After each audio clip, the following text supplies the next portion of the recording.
Salut tout le monde, c'est Melvin, j'espère que vous allez bien. Je vous retrouve aujourd'hui pour une nouvelle vidéo dans laquelle je vais pas vous raconter des histoires, mais beaucoup plus. Parce que oui, dans cette vidéo, je vais raconter vos témoignages, vos histoires que vous m'avez envoyées à l'adresse qui s'affiche juste ici. Et je me réjouis parce que vous allez voir au menu, on a du très lourd. Et mes amis, étant donné que cette vidéo, elle sera très longue, je pense elle va durer à peu près 1 heure, eh bien, n'hésitez pas à vous installer confortablement, que ce soit dans votre lit, sur un fauteuil ou peu importe. Mais surtout, prenez une petite boisson et personnellement, j'ai choisi mes amis de chez Oli. Alors pour la vidéo d'aujourd'hui, moi je vais pas faire les choses à moitié. J'ai mon pot de chez Oli. Et ce pot, c'est celui multivitamine de la gamme Hydration. Au niveau du goût, j'imagine que c'est quelque chose de très fruité, c'est quelque chose que j'adore personnellement. Donc, je vous propose qu'on regarde ce que ça donne. Je vous rappelle, j'ai mis 500 ml d'eau dans la gourde. Je prends une cuillère du pot. Alors attention, on va essayer de... Hop. Je la mets dedans, je referme, si jamais Foudu me court dessus, ça en met pas partout. Je ferme bien ma gourde, parce que c'est là qu'on peut ruiner le setup. Et je check. Je vous propose de tester ça, alors. Déjà, ça sent très bon, ça sent le fruit. Je sens de la banane. Je sens de la mandarine et j'ai l'impression, et je suis pas sûr, de sentir de la pomme. En vrai, c'est hyper bon. Un truc qui est vraiment cool chez Oli, et comptez sur moi pour essayer d'en gratter une, c'est qu'ils ont sorti une nouvelle gamme, ce sont des sirops. J'ai pas encore eu l'occasion de tester, mais j'imagine que comme d'habitude, ça va être une dinguerie. Comptez sur moi pour vous en parler lors d'une prochaine vidéo. Perso, la gamme Hydration, depuis quelques semaines, c'est ma préférée parce que, vous le savez sur Instagram, j'ai repris la salle de sport 4 fois par semaine. Et vu qu'il fait beau, je rentre généralement en vélo. Qu'est-ce que je fais à la fin de ma séance? Je me verse de l'eau dans la gourde, mon petit sachet Oli, comme ça, sur mon vélo, je suis là à conduire d'une main, hop, une petite gorgée par-ci par-là. Et quand il fait chaud, vraiment, ça passe vraiment bien, surtout quand c'est un truc fruité. Récemment, j'ai reçu une grosse commande, alors généralement je commande surtout pour les membres de ma famille parce que moi je prends surtout la gamme Hydration et Ice Tea. Mais alors ma famille et mes potes ils y vont, hein. C'est milkshake, energy, Ice Tea, Hydration, il y a de tout. Donc faut pas trop le dire, mais je gratte des pots pour les membres de ma famille et mes potes. Chut, c'est un secret. D'un point de vue très personnel, je suis quelqu'un qui boit beaucoup de soda, surtout sans sucre, et des machins gazeux, enfin qui vous font mal au bide toute la journée. Oli, ça me permet d'avoir une alternative sans sucre, de pouvoir changer un peu. Ce qui est cool, c'est que vous avez le starter set de luxe qui vous permet de tester plusieurs goûts avant de prendre un pot. Donc, quand je dis un pot, c'est un truc comme ça avec 50 portions. En gros, c'est un set où vous avez tous les goûts de la gamme Energy, Milkshake, Hydration et Ice Tea. Comme ça, vous pouvez tous les goûter et choisir lequel vous convient le mieux. Si ça vous intéresse, vous avez un code QR qui s'affiche à l'écran. Il y a aussi un lien dans la description. N'hésitez pas à cliquer sur le lien ou à scanner le code et surtout, pensez à utiliser mon code Melvin parce que ça vous permettra d'obtenir moins 10% de réduction sur votre commande. Et ça, franchement, c'est extrêmement cool. En tout cas, n'hésitez pas à me dire ce que vous en avez pensé sur Instagram. Partagez-moi vos goûts préférés, comme ça moi aussi je peux les tester à mon tour. Comme je vous ai dit aujourd'hui, moi j'ai utilisé le multivitamine de la gamme Hydration et perso c'est grandement validé. D'ailleurs c'est ce que je vais boire pendant toute la vidéo. Et peut-être même que je vais m'en faire un deuxième, on verra à la longueur de la vidéo. Voilà, moi je vous ai tout dit, merci encore à Oli de sponsoriser cette vidéo. De votre côté, installez-vous confortablement, une petite boisson, alors vous n'avez pas forcément du Oli mais n'hésitez pas à commander. Et on est parti pour la première d'une longue série d'histoires. Salut Melvin, je m'appelle Marceline.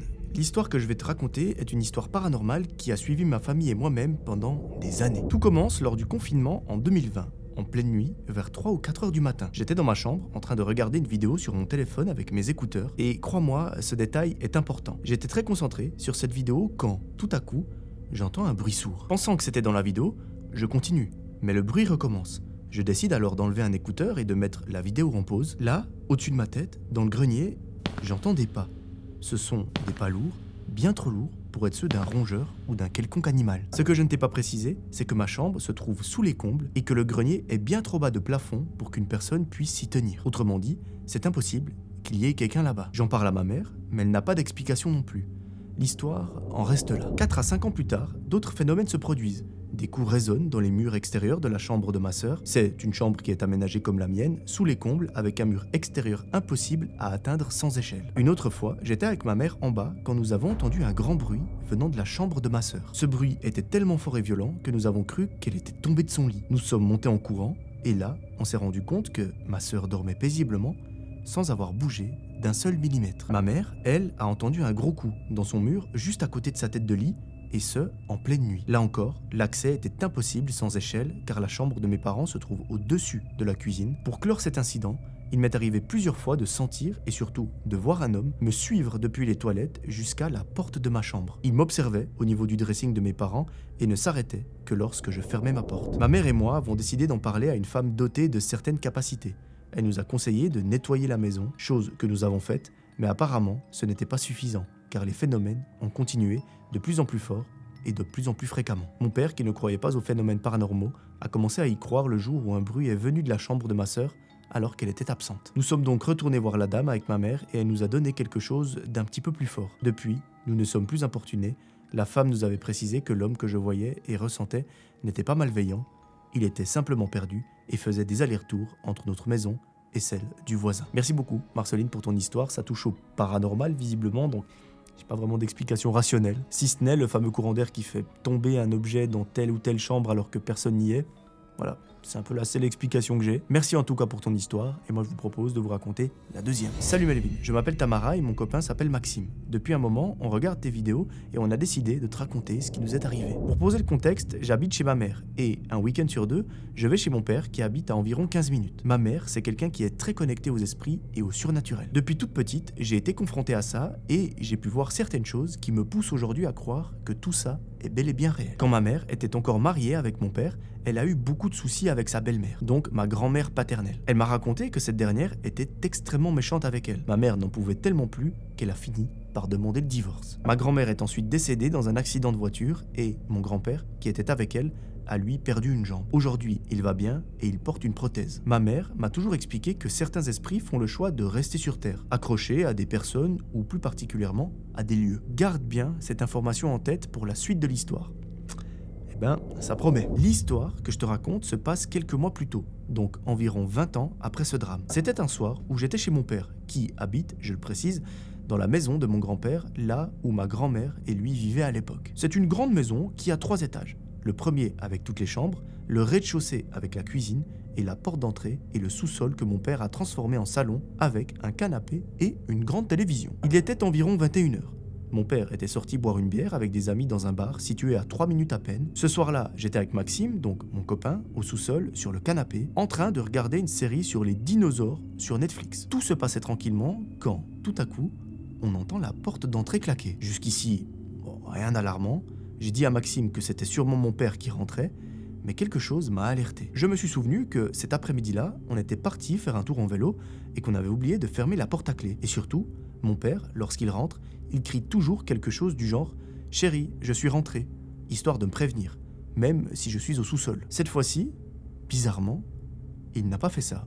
Il n'y a pas eu de bruit. Le seul bruit qu'on a entendu, c'est le bruit de la porte qui s'est refermée. J'ai alors pris le réflexe de regarder la localisation de mon père sur mon téléphone et ça m'a indiqué quelque chose d'assez particulier. Selon son téléphone, il se trouvait toujours dans le bar. Première chose que je fais, c'est que je l'appelle et il répond immédiatement. Je lui demande donc alors si c'est lui qui vient de rentrer et là, il me dit que non. À cet instant, mon cœur s'est mis à battre très fort.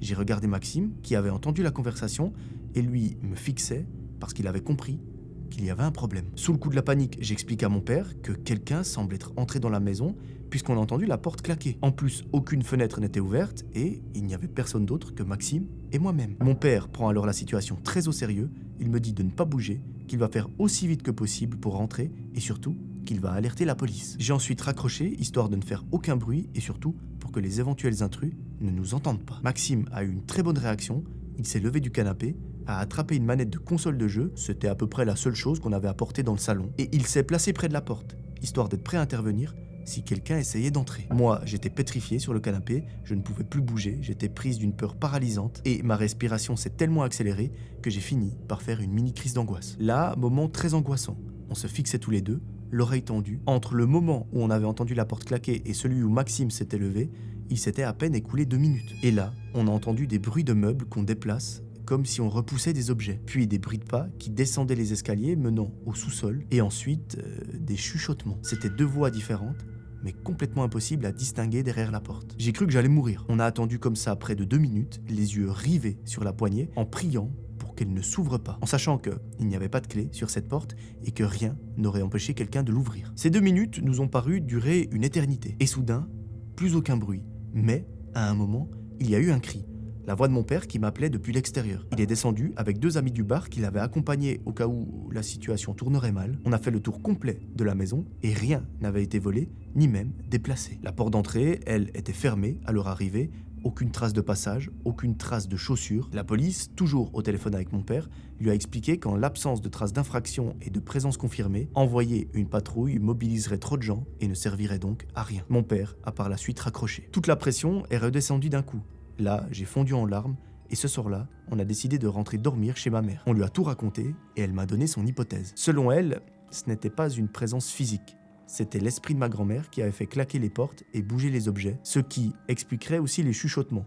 Après tout, on était dans sa maison. Peut-être que ce soir-là, elle n'a tout simplement pas apprécié notre présence. Avec Maxime, on a écarté la piste des cambrioleurs. Rien n'avait été volé et aucun voleur ne prendrait le risque d'entrer dans une maison visiblement habitée. En tout cas, il y avait la lumière allumée, des chaussures à l'entrée et surtout une télévision en marche. À ce jour, Melvin, je n'ai toujours pas d'explication. Je reste encore un peu traumatisé par cette histoire et depuis, je ne suis plus jamais retourné dormir chez mon père. Merci beaucoup, Tamara, pour ton histoire.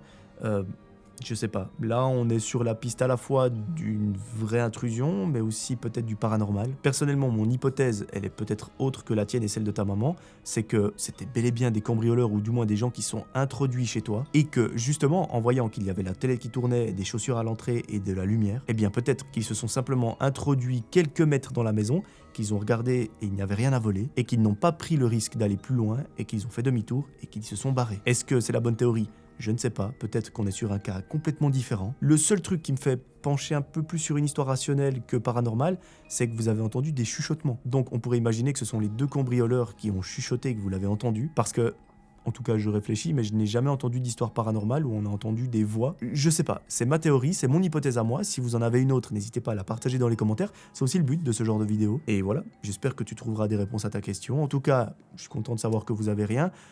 Je suis triste de savoir que tu n'es plus jamais retourné dormir chez ton père, mais en même temps je peux tout à fait comprendre et probablement que j'aurais fait pareil. Merci Tamara encore pour ton histoire et moi je vous propose de passer directement à la troisième. Salut Melvin, je m'appelle Alice et j'ai 21 ans. Il y a de cela 3 semaines, je suis allé dormir chez mon copain pour la première fois depuis le début de notre relation. Cela faisait 3 mois et demi que nous étions ensemble, mais je le connaissais depuis bien longtemps car nous étions meilleurs amis avant. J'étais déjà allé chez lui plusieurs fois sans qu'il ne se passe quoi que ce soit d'anormal. Ce soir-là, nous revenions d'un petit séjour et il m'avait proposé de rester dormir chez lui car c'était plus simple. En plus, ses parents étaient partis en vacances, donc nous avions la maison pour nous tout seuls. Ce soir-là, nous étions assez fatigués, alors nous n'avons pas cuisiné tout de suite, nous avons commencé à préparer à manger seulement vers 21h30 et vers 22h30, nous étions déjà au lit devant notre petite série. Moi, je me suis rapidement endormi parce que j'étais complètement épuisé. Vers 3h du matin, j'ai été réveillé par un bruit étrange qui venait de l'extérieur. Je me suis dit que c'était peut-être le vent ou même un animal et j'ai essayé de me rendormir.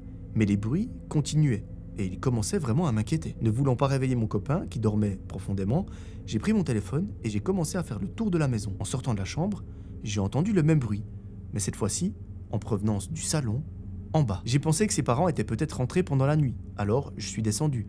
Mais en arrivant au rez-de-chaussée, le bruit s'était arrêté. J'ai fait le tour sans rien remarquer de particulier, jusqu'au moment où je me suis rendu compte que la porte d'entrée était ouverte. J'ai immédiatement compris que quelque chose n'allait pas.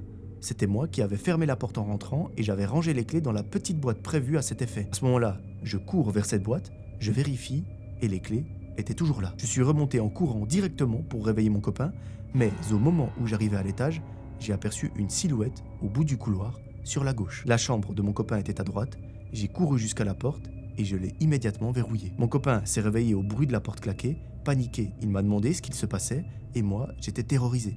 J'essayais de lui expliquer ce que j'avais vu, mais il ne comprenait rien tellement j'étais en état de choc. Pendant que je lui expliquais, la personne qui se trouvait dans la maison a commencé à essayer d'ouvrir la porte de la chambre. Bien évidemment, j'ai voulu appeler la police immédiatement, mais mon copain m'en a empêché. Il m'a dit de ne surtout pas le faire parce que peut-être qu'il avait une idée de qui il s'agissait. Il m'a alors expliqué qu'il était persuadé que cette personne, cette silhouette, c'était en réalité son ex. Il m'en avait déjà parlé quand nous étions encore amis. Cette fille n'était jamais vraiment passée à autre chose et elle lui envoyait régulièrement des lettres. Dans ces lettres, qu'elle lui écrit encore aujourd'hui, elle lui explique que s'il ne me quitte pas, elle ferait en sorte qu'il n'aille pas à le faire de lui-même. Donc, autrement dit, des menaces. J'ai alors compris que cette femme voulait littéralement me tuer et j'ai dit à mon copain que c'était une raison de plus pour appeler la police. Il hésitait parce qu'il voulait pas en arriver là, mais après 5 longues minutes à le convaincre, il a fini par accepter. La police est arrivée une dizaine de minutes plus tard. Les policiers sont venus frapper à notre porte pour nous dire que nous étions en sécurité et quand nous sommes descendus, nous avons découvert que ce n'était pas son ex. Visiblement, il s'agissait d'un homme et c'était peut-être encore pire. Pourquoi, me diras-tu? Parce qu'il avait un couteau qui était posé sur la table de la cuisine et le policier nous a expliqué que cet homme était un ami de son ex et qu'il avait visiblement l'intention de s'en prendre physiquement à nous. Je n'arrêtais pas de repenser au moment où je m'étais retrouvé face à lui, en haut des escaliers. Il aurait très clairement pu me poignarder si je n'avais pas couru. Évidemment, nous avons porté plainte contre cet homme et mon copain a montré les lettres aux policiers, donc celles qui venaient de son ex. Ce que je ne comprends toujours pas, c'est comment elle avait pu savoir que ce soir-là, je serais là, en train de dormir avec lui, alors qu'elle ne me connaissait pas du tout et que mon copain ne lui parlait plus du tout. J'ai ensuite découvert que cette fille souffrait de troubles psychologiques liés à la prise de drogue. En réalité, c'était l'une de mes amies qui lui avait dit que je serais là, car elle se connaissait sans que je le sache. Mon amie, bien évidemment, ne lui avait pas dit ça dans l'intention qu'il m'arrive quelque chose de grave, mais malheureusement, ça aurait pu se passer. Ça fait maintenant 3 semaines que tout ça s'est passé, et pour être honnête, j'y repense très souvent, parce que je me dis que cette nuit-là aurait peut-être pu être ma dernière nuit sur Terre. Merci beaucoup Alice, je t'avoue que l'histoire, elle fait bien flipper, parce qu'effectivement, si c'était une personne avec un couteau, j'imagine qu'elle n'est pas venue là pour couper du steak, ou du moins pas du steak comme on le connaît. Le pire, c'est que c'est ta copine, sans faire exprès, qui a donné l'information, qui aurait pu tourner au drame. Heureusement qu'il ne vous est rien arrivé, que vous soyez encore safe aujourd'hui avec ton copain. Mais j'ose imaginer qu'une histoire comme ça traumatise. Donc n'hésitez pas avec ton copain à chercher de l'aide et à en parler si jamais vous en ressentez le besoin. Et il n'y a aucune honte. J'espère que cette ex, elle a aussi été condamnée pour ce qu'elle a fait, qu'elle a été mise hors d'état de nuire et qu'aujourd'hui elle ne peut plus s'en prendre à vous. Soyez prudents, faites attention à vous et merci en tout cas de m'avoir envoyé ton histoire. On y va pour la 4e. Salut Melvin, je m'appelle Laura, j'ai 21 ans et je travaille comme factrice depuis plusieurs mois. En tant que factrice, je distribue du courrier et des colis et je suis amenée à discuter avec les clients, ce que je fais d'ailleurs avec grand plaisir. Certains sont même devenus des amis avec qui je bois le café et on se rend des petits services. Mon histoire commence à l'été 2025, donc l'année passée. J'avais postulé à la poste et j'ai obtenu l'emploi. On m'a attribué une tournée, l'été se passe super bien, mais malheureusement, ils n'ont plus besoin de moi à partir de septembre. Je continue de chercher du travail et en novembre, je suis recontacté par le même bureau de poste pour une mission d'1 mois pendant la période de Noël. En janvier, le responsable me rappelle. Une de mes collègues est enceinte et ce mois de renfort était en réalité un test pour choisir qui reprendrait son poste. Et, pour mon plus grand plaisir, c'est moi qui ai été retenu. Mi-janvier, je prends donc mon poste sur une tournée que je connais bien parce que je l'ai déjà faite l'été précédent. Courant février, les clients commencent à me repérer. Je livre essentiellement de petites communes avec surtout des couples avec des enfants et des personnes âgées. C'est là que j'ai rencontré un petit monsieur à qui je livre régulièrement des journaux et magazines. Il est, au premier abord, très sympathique. Mais il me met mal à l'aise sans que je sache pourquoi. Je me dis que, je m'imaginais peut-être des choses et j'essaye de continuer mon travail comme si de rien n'était. Le mois de mars arrive gentiment et je dois te donner une information. Je suis quelqu'un qui a beaucoup de tatouages. J'en ai environ une vingtaine et certains sont bien visibles. Un jour, en livrant ce monsieur, il remarque mon tatouage à la main et il commence à me poser des questions assez habituelles à ce sujet. Je lui mentionne que beaucoup de mes tatouages sont cachés sous mes vêtements.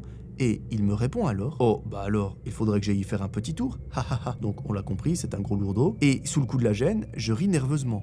Je lui dis « Bonne journée » et je pars. À peine ai-je fini la rue que je me fonds en larmes. Je venais seulement de réaliser les mots qu'il m'a dit. J'arrive à me calmer en quelques minutes et je finis ma tournée comme si de rien n'était. Le lendemain, je n'ai rien à livrer chez lui et je compte bien naturellement passer mon chemin. Quelle surprise alors de le voir m'attendre dans son jardin. Ne pouvant me résoudre à ignorer quelqu'un, je m'arrête à sa hauteur, mais je reste dans mon fourgon, porte verrouillée. Il discute normalement, sans aucun propos déplacé, et du coup, je me dis que peut-être, la veille, j'avais mal interprété ce qu'il avait dit, et donc je commence à un petit peu culpabiliser. Je le revois plusieurs fois, ce monsieur. Je lui mentionne que je vis avec mon copain depuis 1 an, et il recommence avec ces phrases comme « J'espère que le petit copain s'occupe bien de vous, sinon je peux le faire à sa place. » Mais la goutte de trop a été le jour où il m'a proposé de me faire des massages pour me détendre. Là, j'ai eu une envie de vomir instantanée. En rentrant de tournée, j'en parle à mon responsable. Je ne l'accuse de rien, je relate simplement les faits. Mon responsable me prend au sérieux immédiatement et il me demande de ne plus livrer ce monsieur. C'est désormais lui, en personne, qui s'en chargera. Un grand bravo s'il vous plaît dans les commentaires pour le responsable qui a porté ses couilles et qui a assumé et qui a pris surtout le témoignage de son employé au sérieux. Donc s'il vous plaît, un grand big up dans les commentaires pour ce responsable. Quelques semaines plus tard, début avril, je prends quelques jours de congé et je préviens mes clients qu'une collègue assurera la livraison à ma place. Bien évidemment, je tombe sur ce monsieur et il me sort « Ro, quel dommage, j'espère qu'elle sera aussi belle à regarder que vous. » Je souris nerveusement et je m'en vais. Mais ce jour-là, j'ai commis une erreur. Je lui ai indiqué dans quel secteur j'habitais. Pas l'adresse précise, mais assez clairement pour qu'on puisse retrouver ma maison. Réalisant mon erreur, je me rattrape en ajoutant que je ne serai jamais seul chez moi, que j'ai 2 staffs prêts à mordre quiconque s'aventurerait sur le terrain. Donc, sauf erreur, les staffs, c'est des chiens, si je dis pas de bêtises. Là, lorsque je donne cette information au monsieur, il change instantanément de couleur. Lorsque j'arrive au bureau de poste, je préviens mes collègues femmes de faire attention à lui. Une d'elles, chef d'équipe, m'a dit qu'elle essaierait de voir pour lui demander d'arrêter. Bizarrement, pendant mes 5 jours de congé, elle n'a pas réussi à le croiser une seule fois. Je me rappelle alors que je lui avais mentionné mes dates de congé et il savait donc pertinemment que ce serait pas moi qui le livrerais à ces dates-là. À mon retour de congé, je dois le livrer. Il m'attendait et il me dit tout content Ah, quel plaisir de vous revoir, vous m'avez manqué. » Là, évidemment, il reprend ses propos déplacés, je me sauve en prétextant que j'avais beaucoup de travail, et en rentrant, je décide d'en parler à mon copain, qui s'énerve et il exige l'adresse pour aller lui péter la gueule. Je refuse parce que, bien évidemment, je suis soumise au secret professionnel et je connais bien évidemment la réaction que ça pourrait provoquer. Je lui promets que mon responsable va s'en occuper et il finit par se calmer. Pendant 3 semaines, j'ai cessé de livrer ce monsieur. Quand il était dehors, je continuais mon chemin avec un simple signe de la main et j'imagine qu'il a dû finir par comprendre et il a arrêté de m'attendre. Mais le pire a été le jour où je l'ai croisé devant chez moi. J'étais en repos, je sortais promener mes 2 chiens et, en sortant de la rue, je l'ai vu passer en voiture.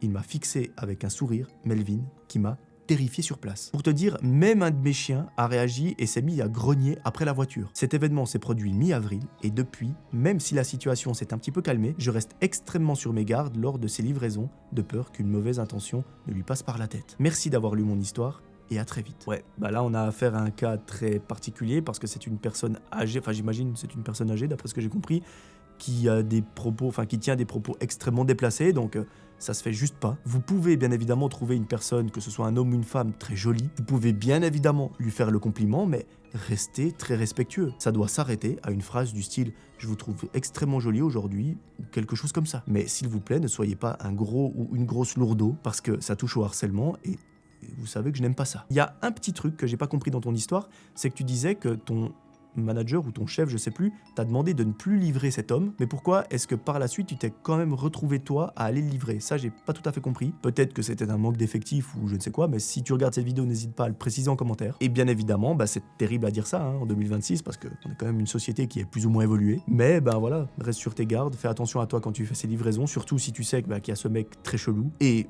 un conseil que je peux te donner, après tu fais ce que tu veux, mais si ton chef ne met pas des mesures en place pour te protéger, n'hésite pas à aller encore plus haut dans la direction, à aller jusqu'à la direction suprême de la Poste et leur expliquer le cas. Parce que lorsqu'on a une entreprise et qu'un employé ou une employée est en danger en faisant son travail, on doit obligatoirement agir. Donc voilà, c'était un petit conseil que je peux te donner, tu es en droit de réclamer une protection ou je ne sais quoi, ou de demander à changer d'itinéraire, ou voilà.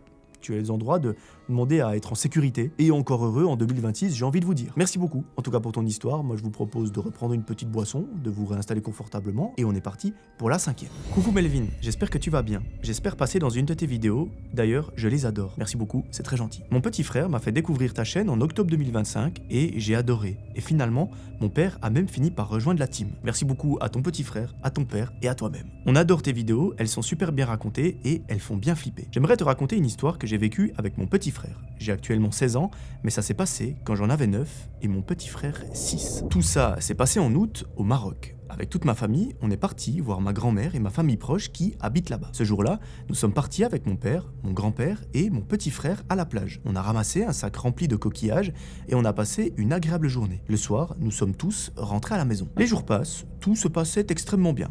Un jour ordinaire, mon père, ma mère, mes 2 grands frères et ma grand-mère partent en voiture pour aller voir ma grand-mère paternelle et faire 2-3 courses. À ce moment-là, il était environ 21h. Nous étions 4 à la maison, mon petit frère, moi, mon grand-père et mon oncle. Tout se passe bien. Puis, mon grand-père, il part dormir. Donc, il ne reste plus que nous 3. On monte alors sur le toit.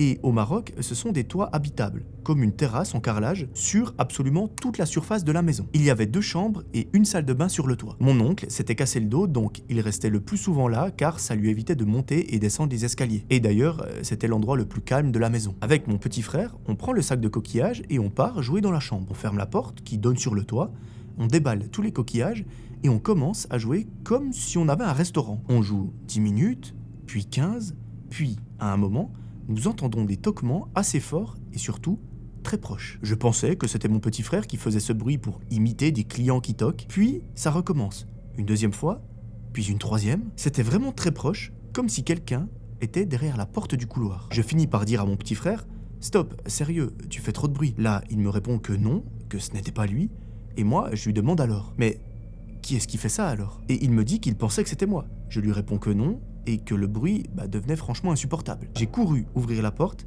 mais il n'y avait personne derrière. Juste mon oncle, allongé, au loin, sur son matelas. On a rangé tous les coquillages, puis on est parti, parce qu'on avait trop peur. J'ai quand même demandé à mon oncle si c'était lui qui toquait, et il nous a simplement répondu que non. Je lui ai dit qu'il y avait quelqu'un qui toquait à la porte, et il nous a simplement dit de rester à côté de lui, et qu'il y avait peut-être des fantômes qui pourrait nous enfermer dans la chambre. Sachant que mon oncle venait de se casser le dos, il avait énormément de mal à se lever. Alors, sincèrement, je ne pense pas qu'il ait eu le temps de se lever, toquer plusieurs fois, puis repartir s'allonger sans qu'on l'entende. Ce qui est étrange, c'est qu'on n'a jamais entendu le bruit de quelqu'un marcher. Et d'ailleurs, ce n'était pas la première fois qu'il se passait quelque chose de paranormal dans la maison de ma grand-mère. Par exemple, un soir, je n'arrivais pas à dormir avec mon grand frère, on était allongés et on entendait des bruits comme si quelqu'un jouait au ballon dans le jardin. Ça résonnait énormément et bien évidemment, il n'y avait personne à l'extérieur ni dans le jardin. Il était très tard, donc je me dis, qui est-ce qui pouvait traîner dehors et faire ça? Pourtant, le truc qui est bizarre, c'est que la maison, elle est pas vieille du tout. Elle a été construite il n'y a pas si longtemps que ça. Voilà, c'est la fin de mon histoire, j'espère qu'elle t'a plu et qu'elle sera racontée sur ta chaîne. Merci beaucoup pour ton histoire. De nouveau, alors je sais que je vais dire ça souvent, mais je n'ai pas beaucoup d'explications, si ce n'est que peut-être que tu pensais que c'était des tocs contre la porte, mais que c'était peut-être des bruits qui provenaient de l'extérieur, une branche qui tape ou je ne sais quoi. Du moins, c'est l'explication qui me vient comme ça en tête sans trop réfléchir. Si vous en avez d'autres, évidemment, écrivez-les en commentaire. Voilà, on passe directement à la 6e histoire. Salut Melvin, je m'appelle Esteban, j'étais au collège quand cette histoire s'est déroulée. Il y avait une fille de ma classe que nous appellerons Lia. Au début, elle semblait comme les autres, les élèves lui faisaient des petites blagues légères, rien de bien méchant, mais très vite, son comportement a commencé à inquiéter. Lors d'un cours de technologie, je l'ai surprise en train de se frapper violemment le bras avec une règle. Alors, j'ai d'abord pensé que c'était un geste isolé, mais cela ne s'est pas arrêté là. Par la suite, elle s'est mise à se tirer le visage, à avoir des gestes de plus en plus étranges et autodestructeurs, au point où certains camarades ont commencé à se moquer ouvertement d'elle. J'essayais de les calmer, car je trouvais ce harcèlement inacceptable. Bravo pour ce geste Esteban, on l'applaudit tous dans les commentaires parce qu'il faut arrêter le harcèlement. Donc, si vous êtes témoin d'harcèlement, n'hésitez pas à embrouiller ceux qui le font, intervenez, s'il vous plaît, parce qu'on s'en rend pas forcément compte, mais ça peut briser des vies. Étant assis à côté d'elle en cours d'anglais, j'ai décidé, avec un ami, de lui parler gentiment. Nous voulions simplement comprendre, sans juger. C'est là que nous avons découvert qu'elle dessinait beaucoup.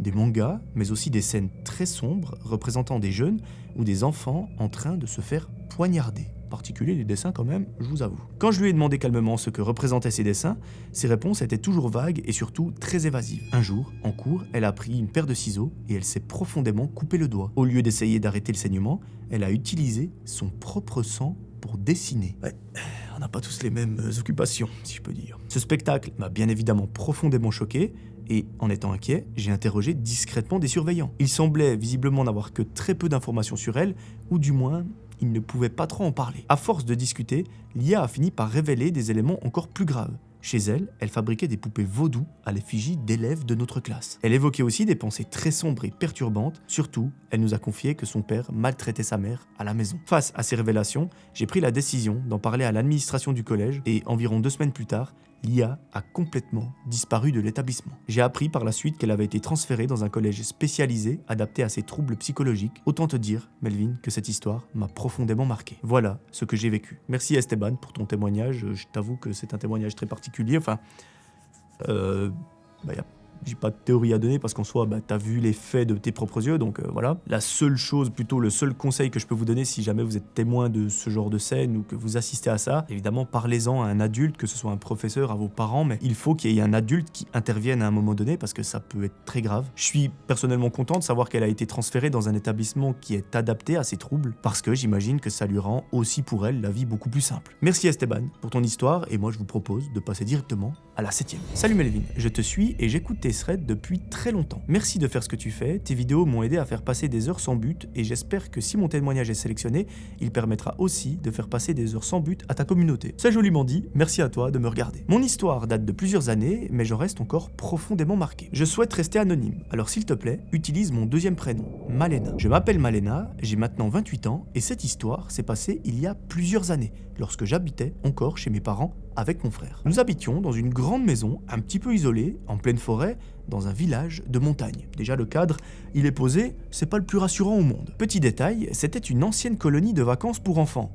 C'est encore pire, l'endroit est très glauque. La maison avait une architecture assez particulière, parce qu'elle était construite contre une falaise. Du coup, chaque étage avait sa propre entrée depuis l'extérieur, même si tout communiquait à l'intérieur. Nous vivions au 3e étage. Mon arrière-grand-mère était juste en dessous, au 2e, et au 1er étage, personne n'habitait. C'était en gros un étage qui nous servait lors des grandes réunions de famille, histoire de pouvoir placer tout le monde. Le reste de l'année, personne n'y vivait. Et d'ailleurs, à cet étage, se trouvait une pièce dans laquelle je ne me suis jamais vraiment bien senti. Alors, c'est difficile à expliquer, mais dès que j'y entrais, j'avais un malaise. Mon cœur accélérait, j'avais chaud, les mains qui devenaient moites, et surtout, cette sensation bizarre, comme si l'air était plus lourd que partout ailleurs dans la maison. En gros, quelque chose n'allait pas. Du coup, j'évitais simplement d'y aller. Avec le temps, il y a eu des petits trucs étranges qui sont apparus. Des portes qui claquent toutes seules, des objets qu'on retrouve pas à leur place. Rien de bien spectaculaire, tu me diras, mais assez pour que je me pose des questions. Et d'ailleurs, ces petits incidents se déroulaient majoritairement chez mon arrière-grand-mère, qui vivait à l'étage juste au-dessus de cette pièce en question. Et puis,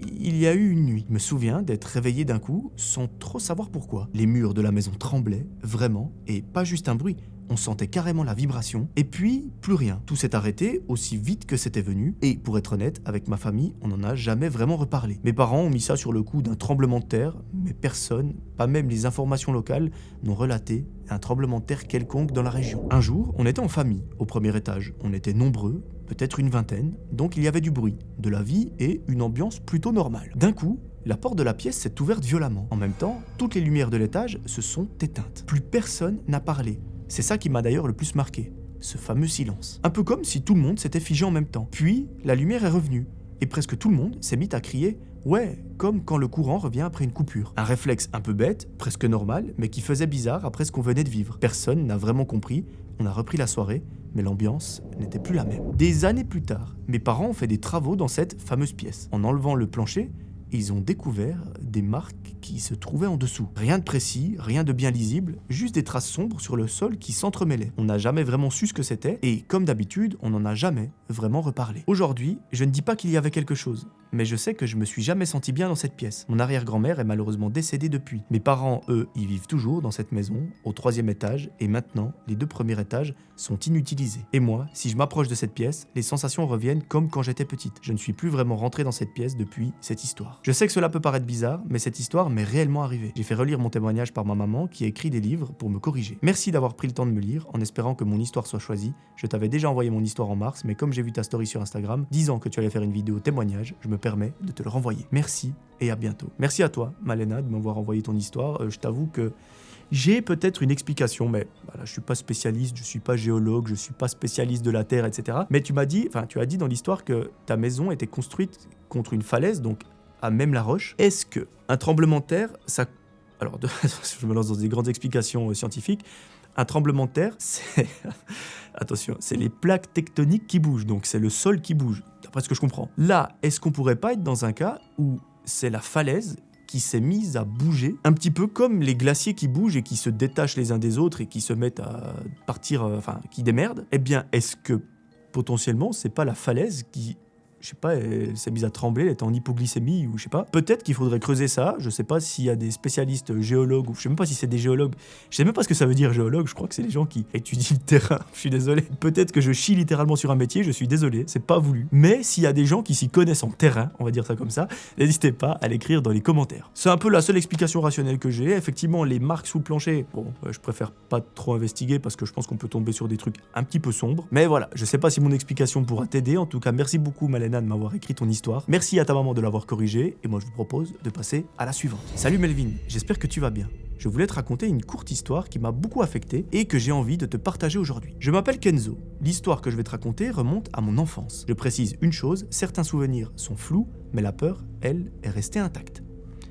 Eh ben, ça promet. Il y a environ 8 ans, j'ai perdu mon grand-père paternel dans des circonstances extrêmement violentes. J'étais trop jeune pour comprendre ce qui s'était réellement passé. Mes parents, eux, ont décidé de ne pas m'emmener à ces funérailles. Ils disaient que c'était pour me protéger. Ma grand-mère, elle, n'allait pas bien du tout. Elle vivait seule dans la maison où elle avait passé la majeure partie de sa vie avec mon grand-père. C'était une ancienne maison, toujours un peu sombre, et ce, même en plein jour. Nous allions souvent chez elle pour l'aider, lui tenir compagnie, pour éviter, en gros, qu'elle se sente trop seule. C'est dans cette maison que tout a commencé. Un après-midi, alors que les adultes discutaient dans la cuisine, j'étais assis dans le salon à jouer calmement. Là, une sensation étrange m'a saisi, un petit peu comme si l'air était devenu glacial très vite. Je me suis alors arrêté de bouger, mon regard s'est figé sur une chaise qui était placée légèrement à l'écart contre un mur. Instinctivement, Melvin, je savais qu'il y avait quelqu'un dessus. Selon ce que mes parents m'ont raconté plus tard, mon visage avait changé à ce moment-là. Quand on m'a demandé ce que je regardais, j'ai répondu d'une voix très particulière, le méchant monsieur. Puis, je me suis mise à hurler, un cri incontrôlable, comme si tout mon corps essayait de fuir en même temps. Je pleurais, je tremblais, je pointais la chaise du doigt en suppliant qu'on qu'on le fasse partir. Personne ne comprenait ce qui se passait. Ma grand-mère, déjà très fragile psychologiquement, a complètement craqué. Elle est sortie de la maison en pleurant, incapable de supporter mes cris. On m'a raconté plus tard que ce cri était tellement glaçant que c'était juste horrible à entendre pour qui que ce soit. C'était un peu comme si je faisais face à quelque chose que je reconnaissais sans même pouvoir l'expliquer. Après cet épisode, j'ai refusé catégoriquement de retourner chez ma grand-mère. J'avais développé une peur profonde de cette maison. Je disais que le monsieur m'attendait là-bas et que tant que je n'y retournerais pas, il ne pourrait pas m'approcher. Les nuits qui ont suivi ont été un véritable enfer. Je faisais des cauchemars, presque chacune d'entre elles, toujours le même décor, toujours la même sensation et toujours ce grand-père, debout, immobile, comme figé. Il ne parlait jamais et, à côté de lui, légèrement en retrait, il y avait cet homme, grand, voire très grand, qui était complètement habillé de noir. Je n'ai jamais réussi à voir son visage. Pendant que je vivais tout ça, mon père a lui aussi commencé à remarquer des choses un petit peu particulières. Il racontait à ma mère qu'il se sentait, par exemple, observé, sans raison, et un soir, en rentrant du travail, il a aperçu une femme debout, au milieu de la route, immobile, comme si elle attendait quelque chose. Il a ralenti brutalement, le cœur battant, prêt à freiner complètement, mais arrivé à l'endroit exact où il l'avait vue, bien évidemment, il n'y avait personne. Aucune trace, aucun bruit, simplement la route qui est complètement vide et le silence absolu. Ma mère m'a avoué plus tard que cette nuit-là, mon père avait très mal dormi et s'était levé plusieurs fois pour vérifier les fenêtres et surtout les portes. Puis, sans explication, un jour, tout s'est arrêté. J'ai recommencé à aller chez ma grand-mère car la maison ne me faisait plus peur du tout. Les cauchemars ont cessé et je n'ai plus jamais revu ce méchant monsieur. Mais il y a une chose que j'ai comprise que bien plus tard. La chaise sur laquelle je pointais ce jour-là était la chaise préférée de mon grand-père, celle sur laquelle il s'asseyait toujours. Et personne ne l'avait utilisée depuis sa mort. Merci d'avoir pris le temps de lire mon histoire. Sur ce, je te souhaite une bonne soirée ou journée à l'heure à laquelle tu lis ceci. Et encore merci de nous régaler chaque semaine avec tes threads d'horreur et surtout, félicitations pour ton award. Merci beaucoup Kenzo pour ton histoire, très particulière dans le sens où là on est, je pense, par rapport à quelque chose de paranormal. Donc effectivement, si la chaise c'est celle de ton grand-père, que personne ne s'est jamais rassis dessus, peut-être qu'elle a conservé des énergies ou je ne sais quoi. Je suis de nouveau pas spécialiste dans le domaine, donc voilà, si quelqu'un a des explications, n'hésitez pas à les mettre en commentaire, mais en tout cas, je suis content de savoir que tout ça s'est arrêté d'un coup, que tu aies pu retourner chez ta grand-mère, et j'espère que rien ne va se passer à nouveau pendant longtemps. Merci Kenzo de m'avoir écrit, et moi je vous propose de passer à la prochaine histoire. Bonjour Melvin, je ne sais pas si tu fais encore ton concept de raconter les histoires de tes abonnés, mais je suis tombé sur une de tes vidéos et ça m'a donné envie de te raconter une histoire un peu flippante qui m'est arrivée il y a plus ou moins 1 an. Je rigole parce que qui voit l'âge, l'espèce de sagouin en service, fou du bus, et voilà, regardez. Mais toi, c'est pas possible, mon fou du bus. Attends, déjà, on va dire bonjour à la caméra. Voilà, comme ça. Attends, hop, je te redresse. Voilà. Salut, mon fou. On fait bonjour? Ah, toi, t'es pas poli, hein. Ouais, toi, tu t'en fous du genre.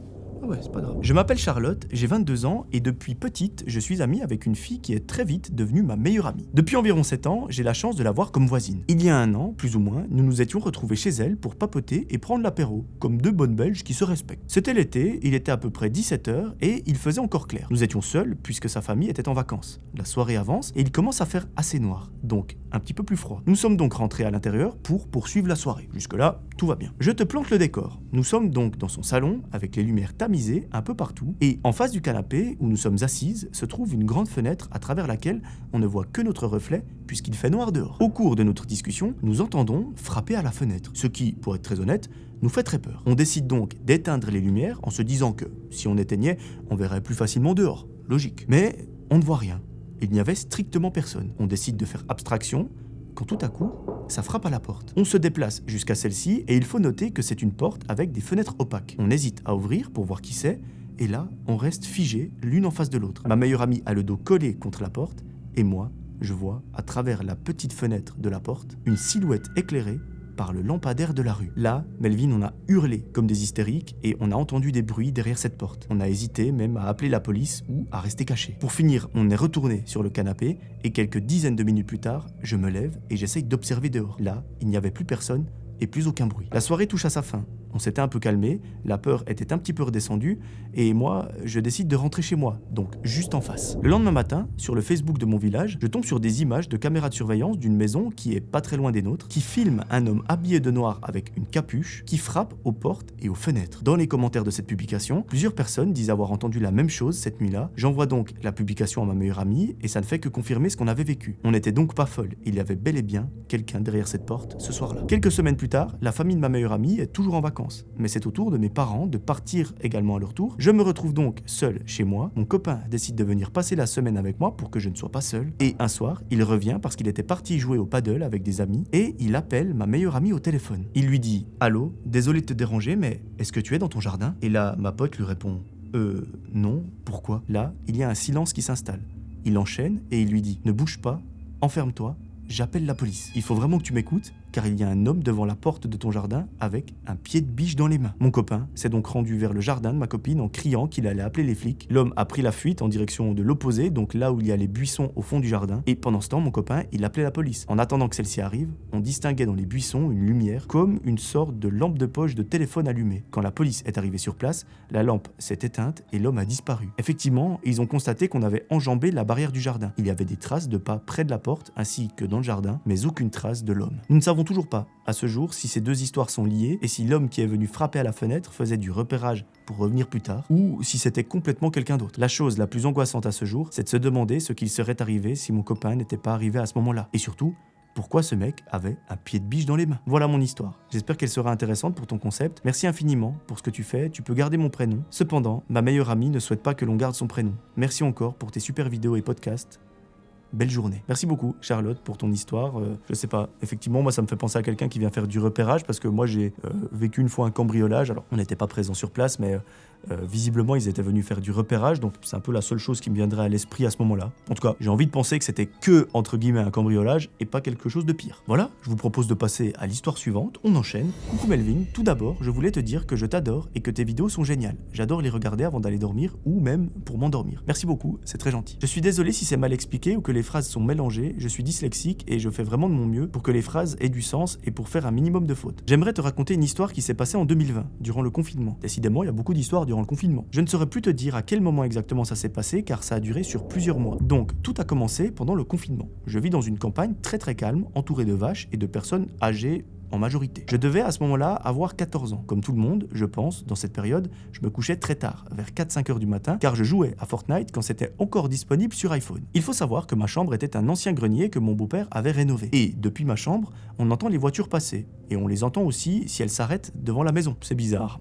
Je sens la chose venir, mais bref. Un soir, vers 3 heures du matin, j'entends une voiture s'arrêter devant chez moi. J'entends le moteur s'éteindre et une portière se fermer. Bon, rien de bizarre, c'est peut-être quelqu'un qui vient voir mes voisins. La nuit passe et le jour se lève. Je ne dis rien car pour moi, c'est banal, il n'y a rien de grave. La nuit retombe et rebelote. Même scénario, et ce, pendant plusieurs jours. Un jour, je parlais avec mon voisin depuis notre grillage. Il avait 2 ans de plus que moi et on était à l'école ensemble. On était donc amis. Ce jour-là, il me parle de cette fameuse voiture qui stationne devant chez nous. Je lui explique que je pensais que c'était chez lui, ou que c'était des gens qui venaient les voir, des amis de la famille, ou je ne sais quoi. Et là, il me dit que non. Bon, alors avec mon voisin, on met un plan en place, on décide de se cacher derrière les buissons et d'observer cette voiture. La journée passe et on met absolument pas le plan à exécution. Je ne sais pas pourquoi d'ailleurs. Alors, ce soir-là, j'ai attendu seul devant ma fenêtre qui donnait pile là où la voiture s'arrêtait et il était environ 3-4 heures du matin. Quand elle est arrivée, j'ai légèrement ouvert le rideau afin de voir au moins d'un œil. J'ai vu la voiture arriver, éteindre ses feux et j'ai entendu quelqu'un descendre, mais il faisait beaucoup trop sombre. Je n'ai malheureusement donc rien vu. Moins de 2 minutes plus tard,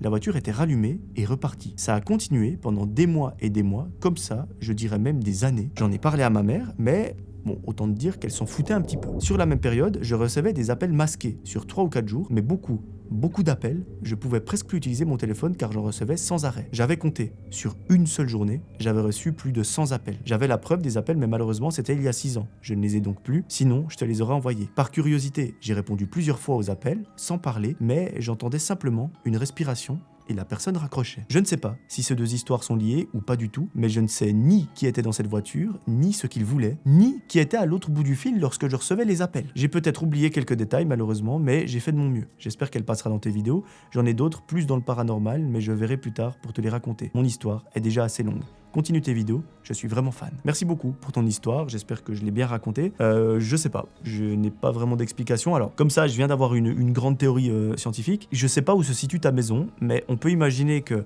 c'est une personne qui travaille de nuit, ou qui est routier, enfin qui travaille, comment on dit, qui doit faire beaucoup de trajets la nuit, voilà.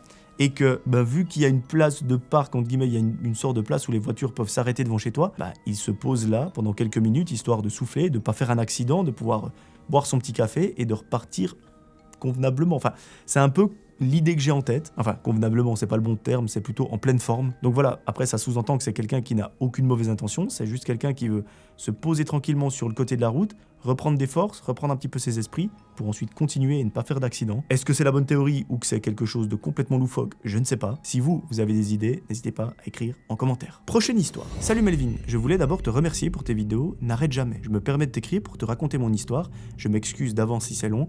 En tout cas, j'espère que tu la liras. Merci beaucoup, c'est très gentil. Je m'appelle Kelly, j'ai 18 ans et mon histoire est arrivée quand j'en avais 12 et ma petite sœur 10. Mes parents avaient décidé de fêter les 40 ans de mon père dans un endroit, alors je ne sais pas comment ça s'appelle, mais en tout cas, il y avait une grande salle pour faire la fête. Il y avait également des chambres, des cuisines et plein d'autres choses. Je me souviens vraiment que c'était très grand et je me suis même perdu plusieurs fois. L'endroit était un petit peu perdu, entouré de forêts, le jardin autour était immense et il s'arrêtait à la bordure de la forêt. Je tiens à préciser qu'on y est resté tout le week-end, du vendredi soir au dimanche, et que les invités n'arrivaient que le samedi soir. Donc, pour résumer, avant, nous étions seuls avec ma famille. Le premier jour, on se fait accueillir par une dame pas très accueillante, mais rien d'alarmant. En arrivant dans la première salle, ma sœur et moi remarquons 2 clowns sur les balançoires.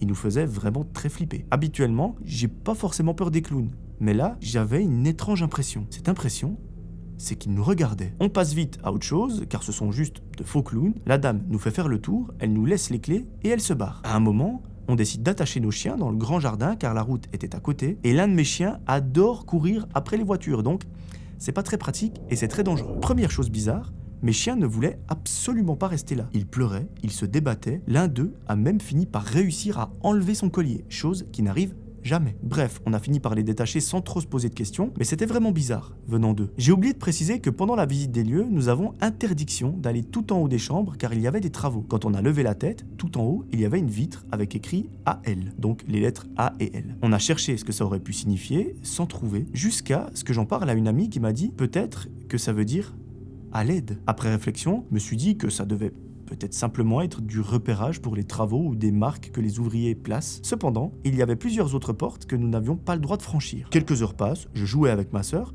on courait et on s'est retrouvés dans la fameuse salle avec les clowns. Sans savoir pourquoi, on s'est toutes les deux arrêtées net et on s'est mises à les fixer. Ma sœur et moi, on se regarde et on part vite de la salle. Pourquoi, me diras-tu? Parce que tout simplement, l'un des 2 clowns avait légèrement bougé alors qu'il n'y avait aucun courant d'air. Un peu plus tard, on décide de jouer à cache-cache avec notre grande sœur cette fois-ci. L'endroit était immense, il y avait donc énormément de cachettes. Je finis donc par chercher ma grande sœur avec ma petite sœur et au bout de 20 minutes, on se rend à l'évidence. Il n'y a qu'une seule salle que nous n'avons pas fouillé. Cette salle, c'était un simple couloir avec des tableaux tout le long, sans aucune fenêtre. On y est donc allé, rien ne s'y est passé, mis à part les frissons de peur à cause de l'ambiance très glauque. Le vendredi soir passe avec quelques bruits bizarres, mais on se dit que vu la grandeur de l'endroit, le moindre bruit peut résonner. On finit par aller au lit. Je suis dans une chambre avec mes 2 sœurs. Le lendemain matin, notre grande sœur est déjà partie de la chambre et ma petite sœur, elle, se réveille peu après moi. On reste un petit peu dans nos lits tranquillement, puis on entend un bruit super bizarre. C'est un petit peu comme un sifflement qui passe de la porte jusqu'à la fenêtre. Ma sœur et moi, on se regarde droit dans les yeux pendant plusieurs secondes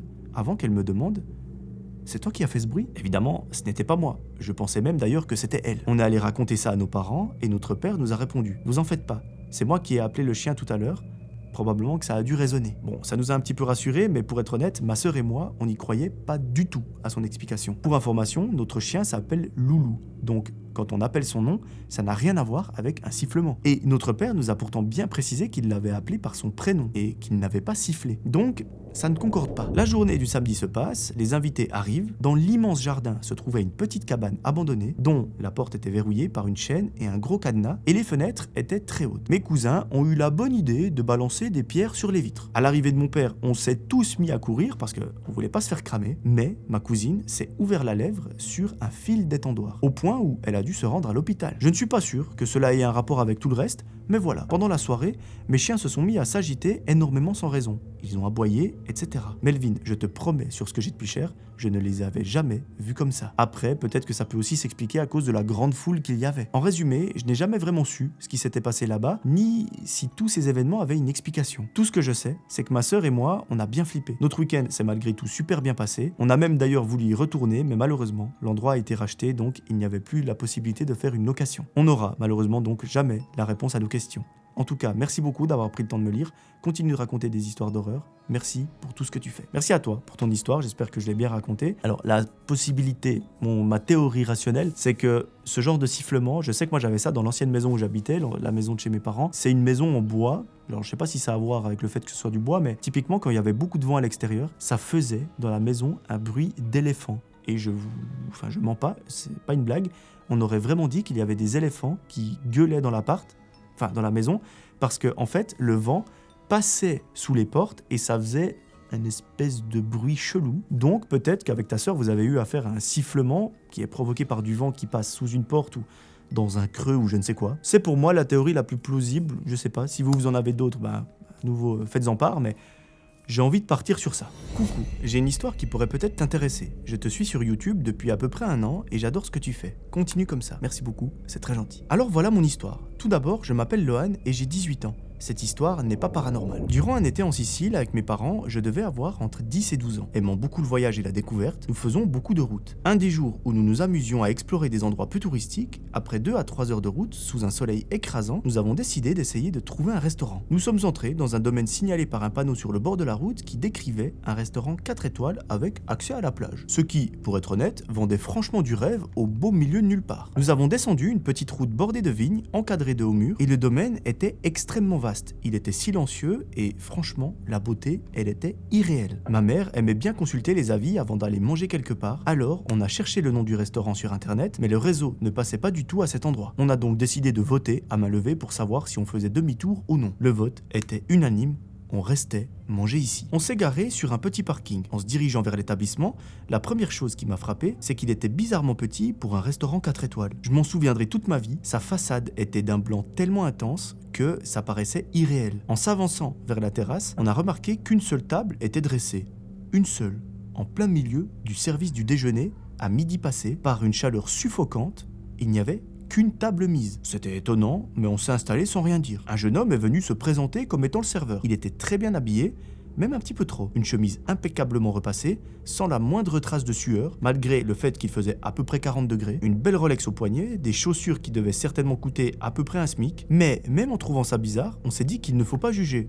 Après tout, c'est un 4 étoiles et on a décidé de commander à manger. Étant une enfant un petit peu difficile à cet âge-là, j'ai demandé des pâtes bolognaises. On m'a répondu qu'il n'en avait pas et que malheureusement, je devais prendre autre chose. Le problème, c'est qu'on n'avait jamais reçu la carte des mets. Le serveur semblait visiblement anxieux et tendu, ses yeux ne restaient jamais en place et il avait l'air de regarder toujours autour de lui. Mes parents ont demandé des pâtes simples, il a dit non. Très bizarre. Puis, après un silence très pesant, il a dit qu'il n'avait qu'une sélection de plats très précis. Mes parents ont insisté pour avoir la carte et finalement, il a capitulé. Des pâtes simples, c'est très bien. On est d'accord, c'est un petit peu bizarre pour un 4 étoiles. Avant de manger, on est allé se laver les mains à l'intérieur. Et là, on a été figé sur place. Tout était vide.